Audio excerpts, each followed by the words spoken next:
கர்த்தராகிய இயேசு கிறிஸ்துவின் பரிசுத்த நாமத்திற்கு ஸ்தோத்திரம் சொல்லி உங்களுடைய கிருபையின் புதியல் நிகழ்ச்சிக்கு வரவேற்கிறேன். எபிசோட் 1லேருந்து 199 வரைக்கும் பார்க்காதவங்க பாருங்க.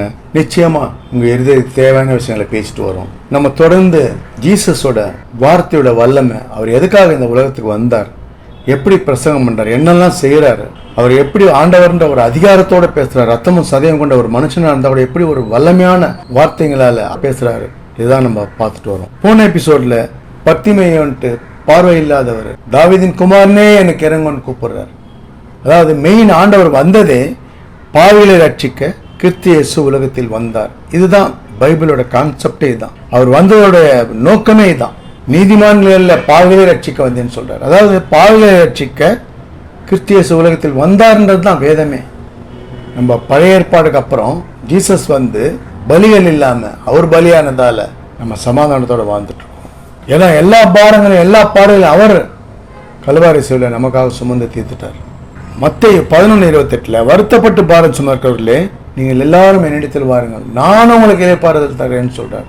நான் உங்களுக்கு ரெஸ்ட் கொடுக்குறேன், உங்க பிரச்சனையிலிருந்து தீர்வு கொடுக்குறேன், உங்க பிரச்சனையிலிருந்து விடுதலை தரேன், நிம்மதி கொடுக்குறேன், பாரத்தெல்லாம் என்கிட்ட கொடுத்துருங்க, உங்க பாரத்தை நான் சுமக்கிறேன்னு சொல்றாரு. அதெல்லாம் தான் பார்த்துட்டு வரோம். ஆண்டவர் வந்து 200வது எபிசோட் வரைக்கும் இந்த அடியனை பேச வச்சதுக்காக அவருக்கு நன்றி சொல்லிக்கிறேன். ஆண்டவரே, இதோ இந்த பிரதான பாவி தகுதி இல்லாத என்னை ஆண்டவரே நீர் தேர்ந்தெடுத்தீரே அப்பா. 200 எபிசோட் வரை பேசுவதற்கு ஜீவனை தந்தீரே, சுகபலத்தை தந்தீரே ஆண்டவரே. உடைய வார்த்தையின் வல்லமை பேசும்படி ஆண்டவரே எனக்கு அருளினீரே ஆண்டவரே. நீர் நடத்தியதற்காக ஸ்தோத்திரம் ஆண்டவரே. அடியனை குடும்பத்தோடு செய்கிற வேலையெல்லாம் கூட ஆசிரியத்துக்காக நன்றி. இதுவரை கேட்டவர்கள், இனி கேட்பவர்கள், கேட்க போகிறவர்கள், ஏன் உம்முடைய நாமத்தை நோக்கி கூப்பிடுவர்களுக்கு செவிசாய் தரலும் ஆண்டவரே. ஆசீர்வதியும், விண்ணப்பத்தை கேட்டறலும், ஒவ்வொரு ஜெபத்தையும் கேட்டறலும் ஆண்டவரே. ஒவ்வொரு குடும்பங்களையும் ஒவ்வொரு தனிநபரையும் ஆசீர்வதியும். சகல துதி கன எல்லாம் உமக்கே எடுக்கிறோம். இயேசுவின் நாமத்தில் ஜெபிக்கிறேன் நல்ல பிதாவே, ஆமேன் ஆமேன் ஆமேன். மார்க் 11:23-24 பார்ப்போம். எவனாகிலும் இந்த மலையை பார்த்து நீ பெயர்ந்து சமுத்திரத்தில் தள்ளுண்டு போய் என்று சொல்லி தான் சொன்னபடி நடக்கும் என்று தான் இருதயத்தில் சந்தேகப்படாமல் விசுவாசித்தால் அவன் சொன்னபடி ஆகும் என்று மெய்யாக உங்களுக்கு சொல்லுகிறேன். இது எதுக்கு சொல்றாருன்னா விசுவாசத்தை பத்தி சொல்றாரு. விசுவாசத்தை பத்தி சொல்லும்போது நம்ம எப்படி, அதாவது யாரா இருந்தாலும், பெரிய பாஸ்டரா இருக்கும், நம்ம இல்ல சாதாரண ஆளா இருக்கும், இல்ல ஒரு முஸ்லீம் யாரா இருந்தாலும் அவர் குறிப்பிட்டு சொல்லல இவர் தான். எவனாக இந்த மலையை பார்த்து, அந்த மலையை பார்த்து பிரச்சனையை பார்த்து, வேதனையை பார்த்து, சோதனையை பார்த்து, நெருக்கத்தை பார்த்து, மரண பயத்தை பார்த்து, மரணம் கிட்ட வந்திருக்குன்றதை பார்த்து, மரணத்திலிருந்து விடுவிக்க ஆனவர் நோக்கி கூப்பிடும் போது எப்படி கூப்பிடணும், அந்த பிரச்சனை நம்மளை விட்டு போயிடும் நிச்சயமா சொன்னபடி அவங்க மெய்யாகவே 100% கன்ஃபார்ம். அதே மாதிரி பாருங்க 24 அதுதான் சொல்றாரு. இதுதான் அந்த ஜெபத்துக்கு சொல்லும் போது இதை சொல்றார். ஆதலால் நீங்கள் ஜெபம் பண்ணும்போது எவைகளை கேட்டுக்கொள்வீர்களோ, நம்ம ஜெபம் பண்ணும்போது என்ன நம்ம வேண்டுதலா இருக்கு, எதை நம்ம கேட்கிறோம், நம்ம வேண்டுதல் எது, அதான் சொல்றாரு பாருங்க. எவைகளை கேட்டுக்கொள்வீர்களோ அவைகளை பெற்றுக்கொள்வோம் என்று விசுவாசியுங்கள், அப்போது அவைகள் உங்களுக்கு உண்டாகும் என்று சொல்லுகிறேன். இப்போ ஜெபிக்கும் போதே நமக்கு அது கிடைச்சிரும் அப்படின்னு விசுவாசிக்க சொல்றாரு. அதாவது இல்லை நம்ம கையில, ஆனால் அது இருக்குன்னு நினைக்கணும். கிடைச்சிரும், கன்ஃபார்மா கிடைச்சிரும், இது நிச்சயமா ஆகும் அப்படின்னு சொன்ன. தேவனால் எல்லாம் கூடும், தேவனால் கூடாத காரியம் ஒன்றும் இல்லை. இதான் பாருங்க, இப்படி வந்து நம்ம ஜெபிக்கும் போதே அது நமக்கு கிடைக்கும். இது வந்து ஜீசஸே சொல்றாரு பாருங்க, எப்படி வல்லமையா பேசுறாரு பாருங்க. மலையை பார்த்து அந்த அளவுக்கு நமக்கு விசுவாசம் இருக்கா? நம்மளால ஜெபிக்கிற ஜெபம் நிச்சயமா கேட்கப்படும், நம்ம கேட்கறத பெற்றுக்கொள்வோன்ற நிச்சயம் நம்ம கிட்ட இருக்கா? இதுதான் முக்கியம். இருந்தா நிச்சயம் பெற்றுக்கொள்வோம். இப்ப பாருங்க 2 சாமுவேல் 22:5 அதாவது சவுல் வந்து தாவீதை ஃபர்ஸ்ட் என்கரேஜ் பண்றாரு பாருங்க. ஏன்னா தாவீது கோலியாத்தை வந்து வீழ்த்துறாரு. வீழ்த்தும் போது சவுல் வந்து தாவீதை என்கரேஜ் பண்ணி எல்லாம் தாவீதை கூட வச்சு எல்லாம் பண்ணாரு. அதே தாவீது வந்து சவுல் விரோதமா நினைச்சு தாவீதை கொலை பண்ண பாக்குறாரு. கொலை பண்ண பார்த்து பல சமயங்களில் தாவீது வந்து ஆண்டவரோட கிருபையால தப்பிக்கிறார். ஆனா தாவீது சவுல கொல்ல சந்தர்ப்பம் கிடைச்சா அவர் கொல்லல. ஆண்டவர் வந்து பிளஸ் பண்ணவர் தான் சவுல் கூட, ஆனா மாறிட்டார். ஆண்டவர் வந்து சவுல் கிட்ட இருந்து விடுவித்த போது தாவீது சொல்றாரு பாருங்க, மரண அலைகள் என்னை சூழ்ந்து கொண்டு துர்ச்சன பிரவாகம் என்னை பயப்படுத்தினது. பாருங்க, மரணம் கிட்ட வந்துச்சு, மரணம் கிட்ட வந்துச்சு, அவர் சூழ்ந்துருச்சு. மரணோட, அதாவது மரணம் தான் நிச்சயம்ன்ற ஒரு சூழ்நிலை இருக்கும்போது என்னை பயப்படுத்தினது, பாதாள கட்டுகள் என்னை சூழ்ந்து கொண்டு, மரண கண்ணிகள் என் மேல் விழுந்தது. அதாவது சாக போகிறோம் அவ்வளோதான் மரணம் நிச்சயம் போது ஒருத்தரோட நிலைமை எப்படி இருக்கும் பாருங்கள். அதாவது நோய் இல்லை, ஒன்றும் இல்லை, இப்படி கண்ணெதிர்க்க, அதாவது நம்மளுடைய எதிர்க்கே நம்மளை கொல்ல போகிறாங்க, நாம் வெட்டப்பட்டு இல்லை நொறுக்கப்பட்டு நம்ம சாக போகிறோம் அப்படின்னு தெரியும் போது எப்படி இருக்கும் பாருங்கள் ஒரு மனுஷனோட நிலைமை. ஆனால் இதெல்லாம் தெரிஞ்சும் ஏற்றுக்கொண்டவர், நம்ம பாடலை ஏற்றுக்கொண்ட இயேசு கிறிஸ்து, அவர் மட்டும்தான் இதில் விதிவிலக்கு. இதில் பார்த்தீங்கன்னா அவர் அதை சொல்கிறார் பாருங்க, மரணக்கடிகள் என் மேல் விழுந்தது. 7ஆம் வசனம், எனக்கு உண்டான நெருக்கத்திலே கர்த்தரை நோக்கி கூப்பிட்டு என் தேவனை நோக்கி அபயமிட்டேன். தமது ஆலயத்திலிருந்து என் சத்தத்தை கேட்டார். என் கூப்பிடுதல் அவர் செவிகளில் ஏறிட்டு. அதாவது எப்படி சொல்றார் பாருங்க, எனக்கு உண்டான நெருக்கத்தில் கர்த்தரை நோக்கி கூப்பிட்டு என் தேவனை நோக்கி அபயமிட்டேன். அதான் தேவனுக்கு அபயமிட்டேன், அபய குரல் கொடுத்தேன், தேவனை கூப்பிட்டு நோக்கினேன், கதறினேன், அழுதேன், ஜெபிச்சேன். ஆலயத்திலிருந்து என் சத்தத்தை கேட்டார். என் கூப்பிடுதல் அவர் செவிகளில் ஏறிட்டு. பாருங்க நம்ம கூப்பிடுறது எப்படி இருக்கு, அதுதான் சொல்றாரு பாருங்க.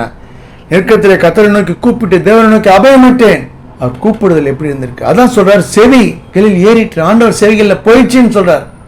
ஏன்னா சவுல் கிட்ட இருந்து தப்பிச்சத இதெல்லாம் நான் அனுபவிச்சேன், ஆண்டவர் நோக்கி கூப்பிட்டதால அவர் செவிகளில் போயிடுச்சு என் விண்ணப்பம், அவர் என்ன காப்பாத்தினார். அதுதான் சொல்றாரு பாருங்க.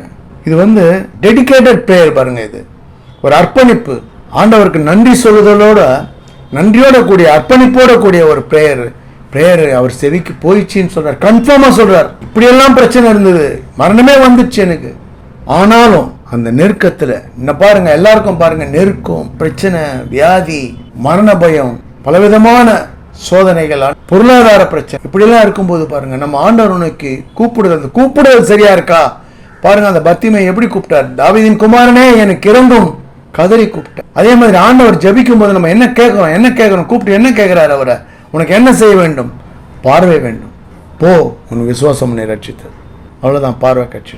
இப்படிதான் பாருங்க நம்ம கூப்பிடுதல் செவி கேறிட்டுன்றார், அதான் விடுவிச்சிட்டாருன்னு சொல்றார். ஃபர்ஸ்ட் வசனத்துல கர்த்தர் தாவீதை அவனுடைய எல்லா சத்துருக்களையும் நீ கைக்கும், சவுலுக்கு மட்டும் இல்ல மற்ற எல்லா சத்துருக்கும் கைக்கும் நீங்களாக்கி விடுவித்த போது அவன் கர்த்தருக்கு முன்பாக பாடின பாட்டு. இதுதான் பாருங்க நம்ம ஆண்டவர் நமக்கு நிறைய வகையில நமக்கு நன்மைகள் செய்யறாரு, நம்மளை நெருக்கத்திலிருந்து காப்பாத்துறாரு, நம்மளை பிரச்சனையிலிருந்து விடுவிக்கிறாரு, நிறைய சச்சரவுகளை, தொந்தரவுகளை, தொல்லைகள் எல்லாம் சமாதானமா மாத்துறாரு. இதெல்லாம் செய்யும்போது நம்ம இந்த மாதிரி நன்றியோடு நினைக்கிறோமா, ஆண்டவர் என் சத்தத்தை கேட்டாரு, என் விண்ணப்பத்துக்கு செவி கொடுத்தாரு, என்னை நடத்தினார் அப்படின்னு சொல்லி நம்ம நினைக்கிறோமா. அதுதான் அடுத்து சங்கீதம் 119:58 ஒரு வாசனம் பார்ப்போம்.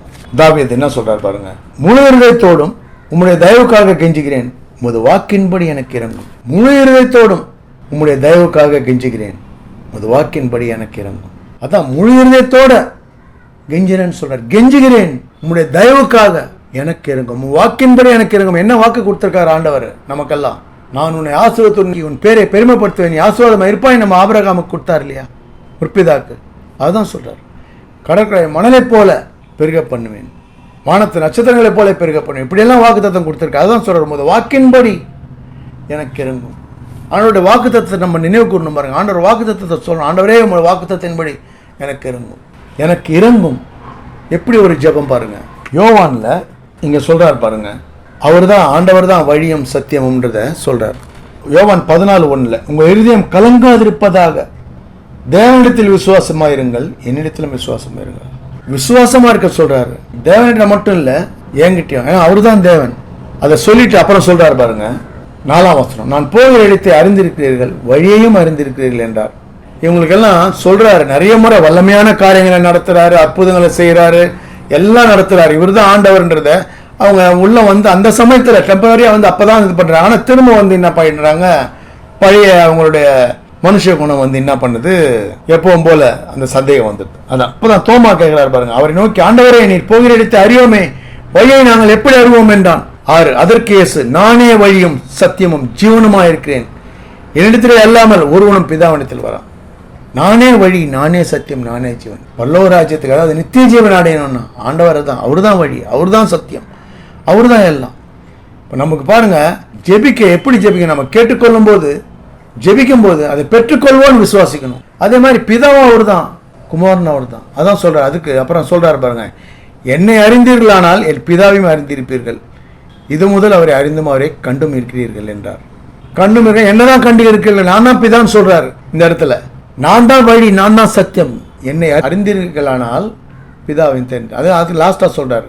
பிலிப்பு ஆண்டவரை பாருங்க, இவ்வளவும் சொல்றாரு, நான் தான் பிதான்னு சொல்றாரு, ஆனாலும் பிதாவை எங்களுக்கு காண்பியும் சொல்றாரு. அதற்கு இயேசு, பிலிப்புவே, எவ்வளவு காலம் நான் உங்களுடன் கூட இருந்தும் நீ என்னை அறியவில்லையா? என்னை கண்டவன் பிதாவை கண்டான். அப்படி இருக்க பிதாவை எங்களுக்கு காண்பியும் என்று நீ எப்படி சொல்லுகிறாய்? பிதாவை காண்பியும் என்று எப்படி சொல்லுகிறாய்? நான் தான் பிதா, நான் தான் குமாரன், நான் தான் எல்லாம். நான் தான் வந்திருக்கேன், பாவங்களை சாபங்களை சுமந்து தீர்க்கும்படி நான் தான் வந்திருக்கேன், பலியாகத்துக்காக வந்திருக்கேன், நான் தான் வழி, நான் தான் சத்தியன்றதை சொல்றார். அதான் பாருங்க, ஆண்டவரை நம்ம சார்ந்து வாழும்போது, நம்ம ஜெபம் பண்ணும்போது, எதெல்லாம் கேட்டுக்கொள்ளும் போது நம்ம விண்ணப்பம் எப்படி இருக்கணும்? ஆண்டவரே எனக்கு இறங்கும், தேவனே எனக்கு இறங்கும், என்னை பாதுகாத்துக்கொள்ளும், என்னை எல்லா ஆபத்துக்கும் தப்புவையும், எல்லா பிரச்சனையிலிருந்து விடுதலையாக்கும், சோதனையிலிருந்து பிரச்சனையிலிருந்து வேதனையிலிருந்து விடுதலையாக்கும் ஆண்டவரே, சமாதான சந்தோஷத்தில் நடத்தும் அப்படின்னு சொல்லி நம்ம ஆண்டவர்கிட்ட கேட்போம். நிச்சயம் நடத்துவார். தொடர்ந்து வாட்ச் பண்ணுங்க. சப்ஸ்கிரைப் பண்ணணும்னு நினைக்கிறவங்க சப்ஸ்கிரைப் பண்ணுங்க. பிடிச்சிருந்தா லைக் பண்ணுங்க, ஷேர் பண்ணுங்க. அநேக இதைகளை ஆண்டவர் தொடும்படி நிறைய கோருவோம். God bless you all. கர்த்தராகிய இயேசு கிறிஸ்துவின் விலையேறப்பட்ட இரத்தத்திற்கு ஜெயத்தை ஏறெடுத்து அவருடைய பரிசுத்த நாமத்திற்கு ஸ்தோத்திரம் சொல்லி நிறைவு செய்கிறேன். நன்றி. தேங்க்ஸ் ஃபார் வாட்சிங். தேங்க்யூ.